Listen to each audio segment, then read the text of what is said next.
gente. Boa noite, né? Já estamos à noite. Vou fazer uma breve inversão. Todo mundo apresentou do lado de cá. Do lado de lá, vou apresentar do lado de cá. A gente mexe um pouquinho o corpo, né? Apesar de eu não ser fisioterapeuta, minha formação base em análise de sistemas, eu sou especialista em ergonomia desde 2007. Mestre em engenharia de produção pela COP, onde eu desenvolvo doutorado também. Então, participei, desde 2007, eu participo de ações ergonômicas na universidade. Então, eu gostaria de discutir inicialmente com vocês o seguinte: a ergonomia, por que nós fazemos ergonomia? Ela tem uma necessidade social e uma necessidade corporativa. Falamos aí hoje bastante, né, da Organização Internacional do Trabalho, da OIT. O Brasil é signatário. Nós devemos nos preocupar, né, com ergonomia, porque, apesar de ergonomia não ter como foco o ser humano, isso daí já discutiu, né, na verdade o ser humano é a consequência desse processo, a gente faz as alterações no ambiente de trabalho e, como consequência, estamos melhorando a vida daquele que está trabalhando nesse local, mas se nós não melhorarmos, isso dá impacto na saúde e na segurança do sujeito. Vai impactar também na previdência social, como nós vimos aqui. E quem é que não gosta de trabalhar? A gente teve alguns exemplos de trabalho que é bastante penoso nessa jornada que nós tivemos durante essa semana. Agora, no contexto corporativo, a organização tem que dar conformidade legal. Isso é obrigação dela. Temos, agora, não é só conformidade legal, pode trabalhar com certificações e auditorias também. E também um contexto de responsabilidade social. Agora, o que nós temos para atuar em ergonomia? A qualidade dos trabalhos está excelente. Está excelente. E, por tudo que eu tenho observado, isso daí é uma observância. Nos congressos nós apresentamos daqui para baixo, né? A gente já chega para a demanda ergonômica e pá! E Eletrobras, Petrobras, são empresas de médio para grande porte. Nós, lá no laboratório, nós dividimos a análise ergonômica em dois grandes momentos. No primeiro momento, com nível de apreciação ergonômica, e o segundo, com níveis mais específicos para desenvolvimento da empresa. Por que isso? A preocupação era micro e pequenas empresas. São importantes para a economia nacional? Eu acredito que sim, porque eles representam, segundo o Sebrae, 27% do PIB. Então, como nós, ergonomistas, estamos olhando para essas empresas? Aí é impactante mesmo. O Rudy Picker, né, que é uma das pessoas atuantes, faz membro da Organização Internacional do Trabalho, ele diz que dentro dos métodos de apreciação, né, que também são conhecidos como análise funcional, diverge ortogonalmente da análise ergonômica do trabalho. Isso daí gera vários instrumentos para fundamentar a nossa análise ergonômica, né? Trouxe apenas alguns exemplos que já foi bastante discutido nessa jornada. O problema são o seguinte: as ferramentas nós aplicamos em pontos específicos para tratar pontos específicos da nossa análise. A grande verdade é que vem para fundamentar a nossa argumentação. Então, quais seriam as diretrizes para a construção do artefato que eu estou propondo? A automação de uma sistemática de intervenção, né, como algo que facilite a inclusão digital no mundo da ergonomia. Nós utilizamos várias ferramentas e eu quero ampliar isso para o praticante de ergonomia também. Deve ser capaz de indicar à organização uma perspectiva pontual sobre a ausência de ergonomia nos seus ambientes de trabalho. Qual é o screening? Né? Como é que nós estamos? Como é que a organização está numa situação macro a respeito da ergonomia?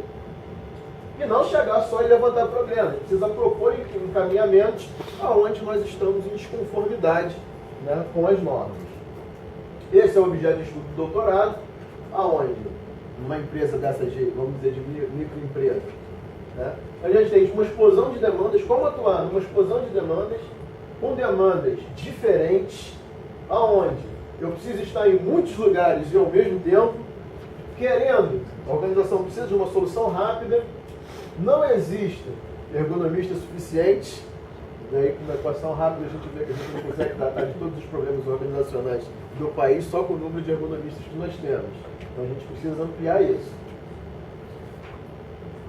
E também não temos, já que a gente não tem esse número, não tem essas soluções ainda, a gente não tem nenhum resultado para comparar. Então, foi desenvolvido lá no laboratório esse método de apreciação, né, que atende pelo acrônimo de SPM, situação, problema e melhoria, que consiste em mapear situações de trabalho. Então, o praticante visita o local, e começa a olhar, começa a conversar com os colaboradores, com os operadores que trabalham naquele local. A partir daí, começa a identificar alguns problemas a partir da análise conversacional, da ação conversacional, dos próprios relatos, da observação, da escuta, e faz uma caracterização, né, desse cenário de desconformidade, que é um link, né, com os impactos que ele acaba de levantar. Descreve oportunidades de melhoria. Se não houver uma oportunidade que ele consiga vislumbrar, ele faz a indicação de aprofundamento se necessário. Aí, como eu mostrei a forma canônica lá, nesse ponto, o encaminhamento vai para a análise ergonômica. Aí sim entraria o nosso caso, que é o trabalho do especialista em si. Faz a justificativa dessas propostas quanto da proposição de aprofundamento e enquadra esses problemas nos referenciais normativos. Nosso caso do NR17, mas em qualquer outra, porque as normas, como nós vimos, elas se comunicam.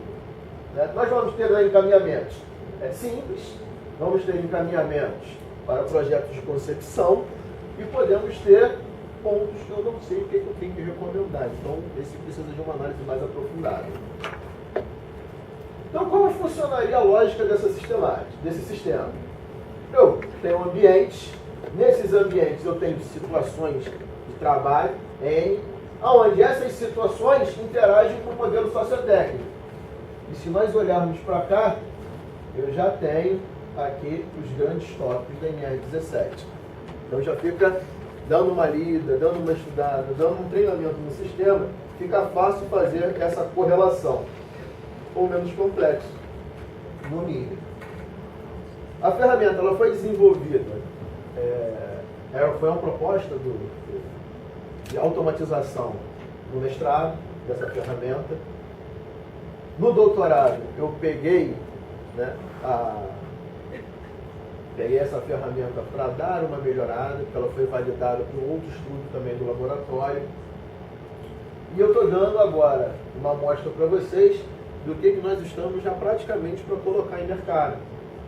Eu fiquei feliz, eu não estava nessa sessão, aí eu vi a fala da Fabiola, e pô, eu caí aqui de paraquedas e tal, mas quando eu olhei ali eu falei, nossa, tem outras, né, que funcionam também. Vi o trabalho da colega que falou de interface, então estou dentro de uma sala cognitiva. Então, pô, caiu assim, acho que foi uma providência divina. Infelizmente, tivemos algumas pessoas que foram embora, não vão poder desfrutar do que eu guardei para o final.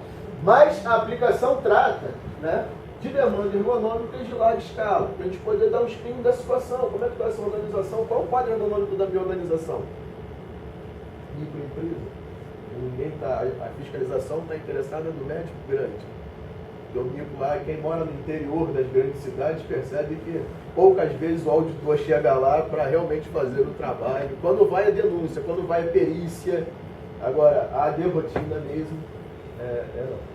A tela principal do sistema é essa, onde nós cadastramos o funcionário, foi feita uma aplicação do CORD dentro dessa ferramenta, né, com a escala de Borg. Não sei se tem fisioterapeuta aqui, esse é o na internet que eu estou navegando ainda, não estou muito habituado, apesar da minha esposa ser fisioterapeuta, então eu estou, e ergonomista também, então eu estou puxando um pouquinho essa aplicabilidade dela. Temos o menu para caracterização desses impactos, né, a indexação com as normas, onde você vai fazer correlação desse problema com que ponto da NR17 ela responde, o aspecto causal desse problema.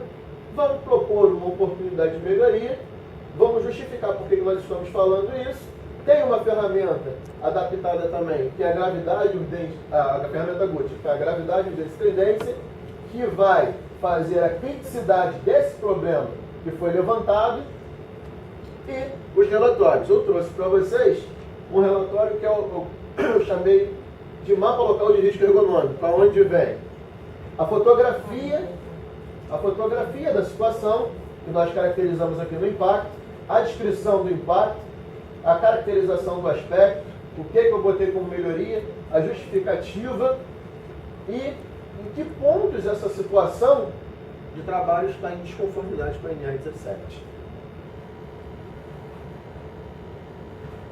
Os diferenciais dessa ferramenta em relação àquelas outras que eu levantei lá na frente, que eu tenho pesquisado no mercado. Fornecer a perspectiva macroeconômica dos ambientes dentro da organização.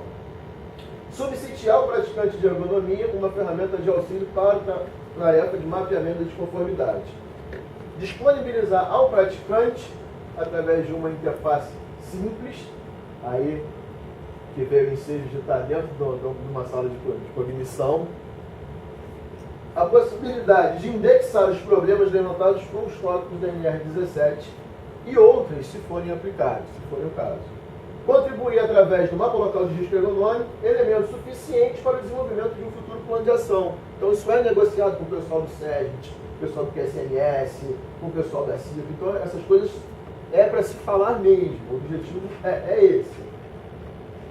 Aí, quem é esse praticante de ergonomia que você falou? Falou um pouco do ergonomista, mas quem é o praticante de ergonomia? O praticante de ergonomia é o pessoal da CIPA.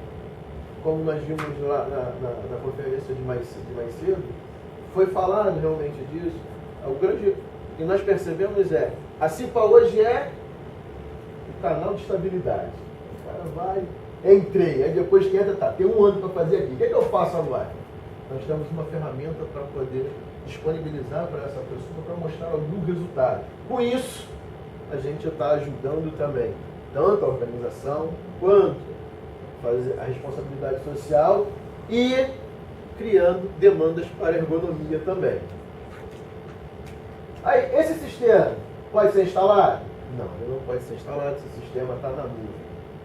Mas pode ser acessado, não pode? Pode. Como é que eu faço acesso a esse sistema que você acaba de apresentar?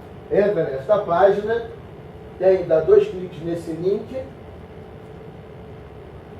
e eu estou disponibilizando para vocês, durante essa semana, né, um login e uma senha para vocês poderem fazer usufruto do sistema. Infelizmente, as pessoas que foram embora não vão poder desfrutar dessa condição. Só peço uma coisa para vocês. O e-mail que está lá na hora do cadastre o e-mail certinho para a gente poder se comunicar futuramente, pegar esse feedback para poder aprimorar tanto a ferramenta, como nós mantermos um relacionamento de ergonomistas. Gente, que eu tinha para apresentar para vocês é isso. Vou voltar.